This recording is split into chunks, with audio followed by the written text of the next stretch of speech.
زرار آپ کس طرح دیکھ رہے ہیں؟ اب ویڈیو بھی سامنے آ گئی ہے، اب ایک تحقیقاتی رپورٹ میں بی آر ٹی کی تعمیرات کو ذمہ دار ٹھہرایا جا رہا ہے یا اسٹور کا کہا جا رہا ہے، لیکن 14 گھنٹوں تک متاثرہ فیملی کی امداد کو کسی کا نہ پہنچنا سرکاری لیول کے اوپر، یہ ذمہ داری نہیں عائد کی جا رہی؟ دیکھیے رپورٹ کے حوالے سے میرے لیے اس میں کوئی سرپرائزنگ چیز نہیں ہے مہر، کیونکہ یہاں پر جو نظام ہے وہ ہے علی کی ٹوپی ولی پہ اور ولی کی ٹوپی علی پہ. آپ سمجھ رہے ہیں؟ سب ذمہ دار ہیں، کوئی ذمہ داری قبول کرنے کے لیے تیار نہیں ہے. جو آپ نے کے ایم سی کی رپورٹ کی بات کی، بالکل انہوں نے بی آر ٹی پہ کی بات کی ہے، اور آپ کسی بھی کراچی کے رہنے والے سے پوچھیں تو وہ آپ کو بتائے گا کہ یہ کتنا بڑا ڈیزاسٹر رہا ہے اس پورے شہر کے لیے. میں آپ کو ایک چھوٹی سی مثال دیتا ہوں، اور یہ صرف یونیورسٹی روڈ یا بی آر ٹی کی میں بات نہیں کر رہا، یہ اب تقریباً کہانی کراچی کے ہر محلے، ڈیفنس سے لے کے لیاقت آباد کی ہر گلی اور ہر سڑک کی کہانی ہے. ایک دن سڑک بنتی ہے، دوسرے دن کوئی آ کے اس سڑک کو کھود دیتا ہے کہ جی ہم نے اب لائن ڈالنی ہے. وہ پھر دوبارہ بنتی ہے، پھر کوئی تیسرا محکمہ آ کے کھود دیتا ہے، جس کا مطلب ہے کہ ماسٹر پلان تو دور کی بات، کسی کے پاس نقشہ ہی نہیں ہے کہ آپ کی سوریج کا سسٹم کہاں چلتا ہے، اس کی نالیاں کہاں سے جاتی ہیں، آپ کے اسٹارم واٹر سسٹم کہاں چلتا ہے، آپ کے پانی کا نظام کہاں چلتا ہے. دیر از نو کوآرڈینیشن ایٹ آل. اچھا، یہ پھر ایک طرح سے آپ کی حکومت اور آپ کی انتظامیہ کے لیے ایک بڑی آسانی پیدا ہو جاتی ہے کہ جبھی بھی اس قسم کا کوئی سانحہ ہوتا ہے وہ کہتا ہے کہ جی یہ تو ہماری ڈپارٹمنٹ ہی نہیں تھی، یہ تو اس محکمے کی غلطی تھی. وہ محکمہ کہتا ہے کہ نہیں جی یہ تو آپ کی بی آر ٹی کی غلطی تھی.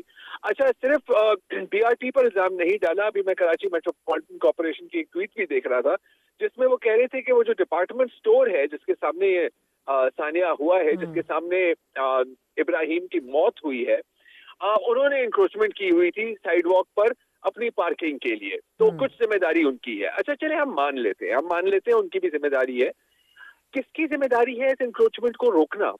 یہاں پر تو یہی ہوتا ہے نا کہ ایک ڈیزاسٹر ہوتا ہے، ایک ٹریجڈی آتی ہے، اس کے بعد لوگ کہتے ہیں اصل میں یہ اس لیے ہوا کیونکہ اس نے یہ کیا تھا، اس نے نہیں کیا تھا.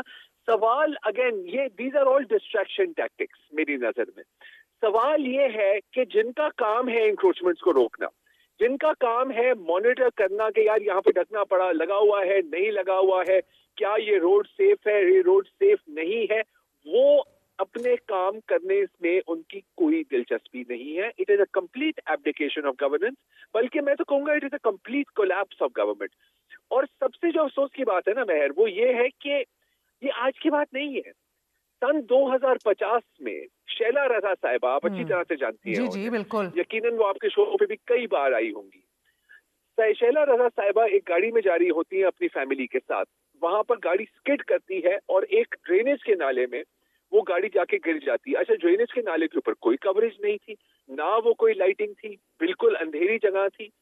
وہ سروائیو کر جاتی ہیں، لیکن ان کے دونوں اولاد، جن کی ایک کی عمر شاید 13 سال کی تھی اور ایک کی عمر شاید 10 سال کی تھی، ان کی جانیں نہیں بچ سکتے. بالکل ابراہیم کی طرح دے ڈراؤنڈ. 2 دہائیاں گزر گئی ہیں، And nothing changes. بہتری کیا، یہاں تو چیزیں بدتری کی طرف ہی جا رہی ہیں. These have been 2 decades of absolutely. Wasim degeneration. یہ بات زرار صحیح کر رہے ہیں، لیکن میں اس کو حادثہ ہم کرتے ہیں. ابراہیم کا قتل ہوا ہے، اب یہ واٹر بورڈ یہ کہہ رہے ہیں کہ یہ برساتی نالا تھا، اس میں تو سیوریج کا پانی ڈال دیا گیا، اس لیے ہم تو ذمہ دار نہیں ہیں. ٹاؤن کہہ رہے ہیں کہ یہ تو ہماری حدود میں ہی نہیں ہے. کے ایم سی کہہ رہی ہے کہ بی آر ٹی کی تعمیر کرنے والی کمپنی نے نالے کو نقصان پہنچایا، جبکہ علاقے کے آپ دیکھ رہے ہیں ڈیپٹی کمشنر ہوں، اسسٹنٹ کمشنر ہوں، میونسپل کمشنر ہو، واٹر بورڈ کے چیف انجینئر، دیر آل کوائٹ، سب خاموش ہیں. ابھی تو مجھے لگتا ہے کچھ اوائڈ کرنا چاہیے مرتضی وہاب صاحب کو بھی، جو ابھی پریس ٹاک کرنے جا رہے ہیں. دیکھیے جو میرا جو دل ایٹیٹیوڈ رہا ہے مزید ان کا. جلاتی ہے نا، جو چیز وہ یہی ہے کہ یعنی ایک آپٹکس کی بڑی اہمیت ہوتی ہے. میں کسی کے دل میں جھانک کے اس کے دل کا حال نہیں جان سکتا، تو میں کسی کو جج نہیں کر رہا. لیکن یہ آپ کیسے کر سکتے ہیں کہ ایک واقعہ، یعنی ایک ہی قسم کے واقعات تواتر سے ہو رہے ہیں، آپ اس پہ یار یعنی یہ اس لیے بڑا جگرا چاہیے کہ آپ یہ بھی کہہ سکیں کہ میں تھوڑی چوری کرتا ہوں ڈھکن، سلمان تھوڑی چوری کرتا ہے ڈھکن. جو ڈھکن چوری کرتا ہے اس سے پوچھو نا.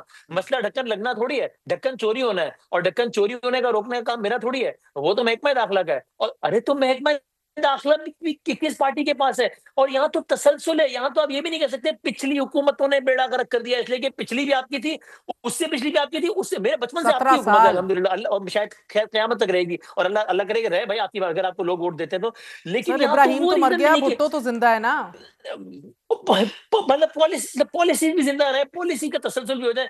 اور یعنی یہ آپ سب سے زیادہ روتھلیس چیز جو ایسے موقع پہ کر سکتے ہیں میرا خیال ہے, وہ یہ کر سکتے ہیں کہ آپ یہ کہیں کہ یہ ہمارے سیاسی مخالفین کا ایجنڈا ٹو کیا جا رہا ہے, یہ ہمارے خلاف سازش کی جا رہی ہے. ارے بھائی, آپ اپنی گورننس سے اپنے تمام سازش کرنے والوں کے خلاف ان کا منہ بند کریں, ان کے منہ پر تماچے مارے یار. لیکن ایک ماں جن اوقات میں اپنے بچے کی لاش ڈھونڈ رہی ہے, اور مہر آپ کو معلوم ہے, میں ایک سخت جملہ کہوں, یہ ماں خوش نصیب ہے. آئی ریپیٹ, یہ ماں خوش نصیب ہے, اس لیے کہ اس کو لاش ملی اپنے بچے کی. میں ایسے باپ کو جانتا ہوں جو آج بھی, جس کا بچہ مرا ہے 2.25 سال پہلے گٹر نہ ہونے کی وجہ سے, اور وہ آج کبھی اس گلی میں جاتا ہے کبھی اس گلی میں جاتا ہے, اور وہ بیٹھ کے پرچے پہ حساب لگاتا ہے کہ یار سرجانی سے نالے میں گرا تھا تو شاید بلوچ کالونی سے نکلا ہوگا یا وہاں سے نکلا ہوگا. وہ کہتا ہے کہ بچے کو, میں اپنے بچے کو زندہ کہوں یا شہید کہوں, اس کو سمجھ ہی نہیں آ رہی. تو یہ ماں خوش نصیب ہے, یہ حال ہے اس شہر کا. اور اس کے بعد آپ کہتے ہیں سیاسی مخالفت, ایجنڈا, جمہوریت کے خلاف سازش. اس سے زیادہ روتھلیس نہیں ہو سکتے آپ. تو وسیم, آپ کیا دیکھنا چاہتے ہیں as a Karachiite, as a journalist? یہ تو ہیڈز رول, کچھ انتظامیہ کو تو ان لوگوں نے آج فارغ بھی کر دیا ہے. اب گٹر سے لاش نکالنے کا کریڈٹ لینے کی بھی ایک جنگ جاری ہے as we speak. Can you believe it کہ KMC نے ٹویٹ کیا ہے بچے کی دادا کا ایک ویڈیو بیان, اور انہوں نے کہا ہے کہ اہم گفتگو اس میں یہ ہے کہ بچے کے دادا کہہ رہے ہیں, اس ویڈیو کا جو پس منظروں کا مجھے نہیں معلوم, کہ جناب نہیں, یہ لاش جو ہے وہ لڑکے نے نہیں ڈھونڈی تھی, یہ لاش KMC نے ڈھونڈی ڈبل تھی. ٹو اور کے وہ چیف تعریف کے انجینئر مستحق ہے افسر نے دعویٰ کیا ہے کہ ان کی جی. واٹر ریسکیو ٹیم نے نکالی ہے. اور فخریہ ٹویٹ ہو رہا ہے کہ بھائی دیکھو لاش ہم نے ڈھونڈی تھی. یار ایسی بات نہیں, ہم لاش. تو آپ نے پوچھا میں کیا چاہتا ہوں, میں پہلا تو یہ چاہتا ہوں کہ یار آپ کچھ ایسا تو کریں کہ انٹینٹ نظر آئے. یہ نہ ہو, جب جنوری میں ایک واقعہ ہوا تھا تو تب ہم نے اس پہ پورا پروگرام کرنے کے بعد یہ کہا تھا کہ I have no reason to say کہ یہ پہلا واقعہ نہیں ہے, لیکن یہ آخری واقعہ بھی نہیں ہے, اگلا واقعہ بھی ہوگا. آج بھی مجھے لگتا ہے کہ یہ آخری واقعہ بھی نہیں ہے. اور اگین مہر, یہ کوئی ایسا مسئلہ نہیں جس پر آپ کہیں صاحب بہت کمپلیکیشن ہے, ترمیم کرنی پڑے گی, قانون اجازت نہیں دیتا, آئین اجازت نہیں دیتا, فوج سے معاملہ ٹھیک کرنا پڑے گا, اسٹیبلشمنٹ کو ڈو یو دیکھنا پڑے گا, تھنک, سر بڑا انٹرنیشنل. سیدھا سوال پوچھوں گی وسیم, آپ کو لگتا ہے کہ Murtaza Wahab should step down? I know آپ کے دوست ہیں, بٹ اسٹرکٹلی اسپیکنگ سر, جی پرفارمنس. میں نے, اور وہ مطلب میں نے بڑی سخت باتیں میں نے کی ہیں. میں کم سے کم یہ ضرور ایکسپیکٹ کرتا ہوں کہ کم از کم اپنے الفاظ پر ندامت کا اظہار کر دیں, اور یہ اپنے آپ ایکشن سے استعفے کا بتائیں کہ وہ مطالبہ نہیں سیریس کر ہے. رہے, صرف ندامت چاہتے ہیں. اس لیے کہ مجھے کوئی, I have again no reason to believe کہ ایک جائے گا اور دوسرا آئے گا, اور وہ دوسرا جو ہے وہ پہلے کی قدر نہ کروا دے. یہاں تو یہ بھی تو حالات ہے نا, یہاں کون سا کوئی ماشاءاللہ قابل یا بہت ہی مستعد لوگوں کا جمعہ بازار لگا ہوا ہے. تو بھائی جو بیٹھا ہے وہ آپ بیٹھے رہو یار, آپ حکومت کرو, لیکن آپ کم از کم یہ جملے تو نہ کہو, زخموں پہ نمک پاشی نہ کرو, اور ایفرٹس کر لو یار. تو زرار, بجٹ آف کراچی اور محکموں کی لیک آف کوارڈینیشن سے ہٹ کے ہیڈز نیڈ ٹو رول نا سر. صحیح ہے, وہ کہہ رہے ہیں کہ کوئی اور آئے گا وہ کیا کرے گا. میرا یہ ماننا ہے کہ جب تک ایک جائے گا نہیں اور اس کی مثال نہیں بنے گی تو پھر کچھ بدلے گا بھی نہیں. نہیں, کچھ نہیں کیا, پھر ایسے ہی ہوگا جو ہے اس کے سامنے ہوتا ہے نا. ہاں, اوش میرے پاس کوئی جواب ہوتا ہے اس سوال کا, لیکن میرا خیال ہے کہ اس سوال کا جواب آپ کے سوال کے اندر ہی ہے. ظاہر ہے کچھ نہیں ہوگا, میں وہی تھا نا, سب ذمہ دار ہے, ذمہ داری قبول کرنے کے لیے کوئی راضی نہیں ہے, کوئی ویلنگ نہیں ہے. یہاں پر یہ ہے کہ اچھا ہیڈز ول رول, اچھا ہیڈز اگر رول کریں بھی صحیح, کس کے ہیڈ رول کریں گے؟ کوئی جونیئر افسر کا شاید, کوئی اوپر کو بندہ سسپینڈ, اگر اوپر کا بندہ ہوا بھی صحیح تو وہ سسپینڈ ہو جائے گا, اور اس کو بولا جائے گا کہ یار تھوڑی دیر آرام سے بیٹھ جاؤ, ہم تمہیں بعد میں کہیں نہ کہیں ایڈجسٹ کر لیں گے.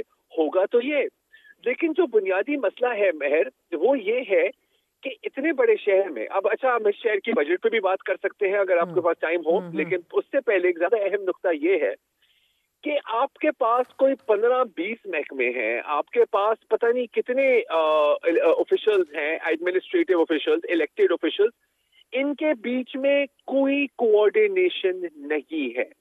اور سب سے جو افسوس کی بات ہے کہ میرا خیال ہے کہ شاید 1995 میں شہید بے نظیر بھٹو نے تھرو پرائم منسٹر ڈائریکٹو ایسی ایک باڈی اسٹیبلش کی تھی, I think civil services coordination body نام تھا, مجھے ایگزیکٹلی نام نہیں یاد, جس کا کام ہی یہی تھا کہ بھائی چیف سیکرٹری اس کی کنوینر تھے, اور ان کا کام تھا کہ بھائی آپ نے سارے محکموں کو ساتھ بٹھانا ہے اور ایک حل نکالنا ہے, اور کئی حل نکلے بھی اس طرح. وہ باڈی ابھی بھی ایگزسٹ کرتی ہے, لیکن وہ نان فنکشنل ہے. اب اس کو کیوں نہیں ریوائو کیا جاتا, اس پر کیوں نہیں کام کیا جاتا؟